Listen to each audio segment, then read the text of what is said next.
صباح الخير وكل الخير يهدي لك صباحات. صباح الورد يا ورد العمر، يا نغمة الشراقي. صباحك فن وأحلى فن، يا طهرة ونبضات.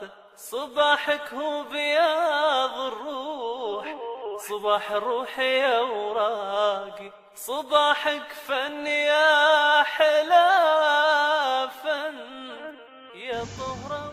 السلام عليكم ورحمة الله وبركاته. اليوم نحاول نعمل مشروع جديد، وهو أن نطرز صورة للأنجري بيرد، وذلك بتنزيل الصورة من الإنترنت. نكتب في جوجل Angry Bird PNG، ونحاول أن نختار الإعدادات بأن تكون صورة واضحة. وطبعا يوجد هناك مواقع عديدة توفر هذه الصور، بيكون التنزيل لها فري. حاول نبحث طبعا نطلع على جميع الصور ونختار الأحسن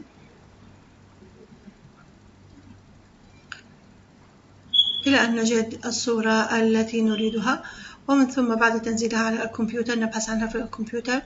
هون حصل عندي مشكلة إنه حاولت أفتحها في برنامج الفوتوشوب، ولكن فوتوشوب بيقول لي الفورمات هذا غير موجود، ففتحتها ببرنامج بينت. وبعدين عملت لها سيف بصيغة TIF حتى يستطيع برنامج فوتوشوب يفتحها. وبعد أن أفتحها ببرنامج الفوتوشوب أحاول أن أتخلص من هذه التدريجات بأن أوحد اللون، مثلا اللون الزهري أوحده وأجعله لون واحد حتى لا يحصل لدي مشاكل في التطريز.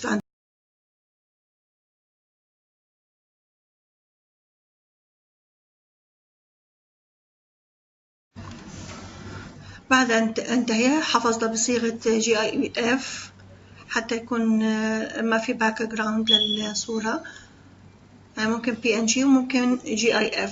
وبعدين فتحت برنامج كرول درو بيحول الصورة لصورة نقطية، بتكون طبعا عالية الدقة، يعني مهما كبرناها ومهما صغرناها بتحتفظ بدرجة الوضوح، بأن طبعا نضغط رايت كليك على الصورة وبعدين نقول له إنه يحدد لي الأوتلاين اللي لها. طبعا في اختيارات بضل بحاول بغير بهذه الاختيارات. بعد أن أستقر أحفظها بصيغة WMF،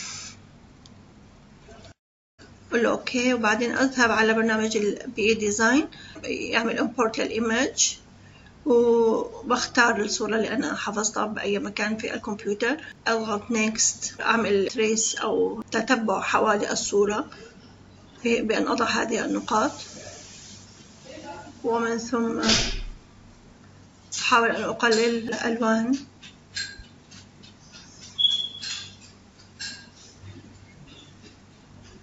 ومن ثم أضغط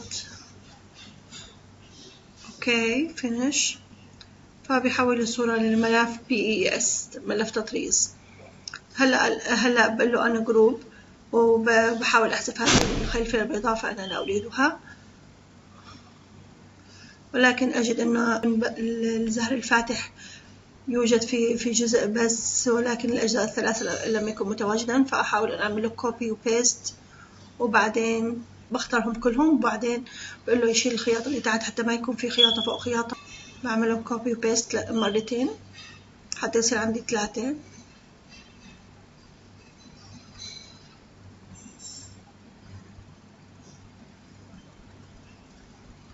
طبعا في عندي التحكم بالأبعاد وبالتدوير كمان ممكن أدورها.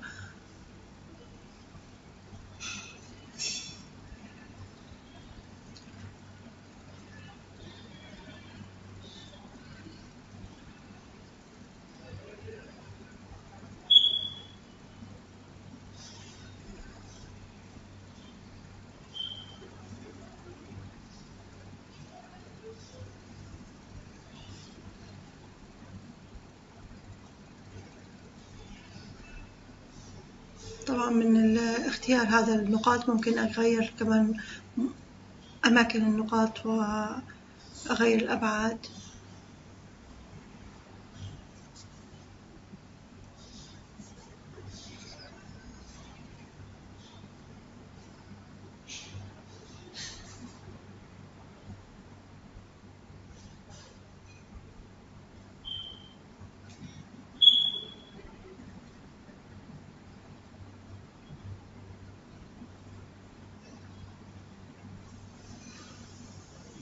وتماما كما في برنامج فوتوشوب عندما نرسم صورة نقطية تماما نفس الشيء.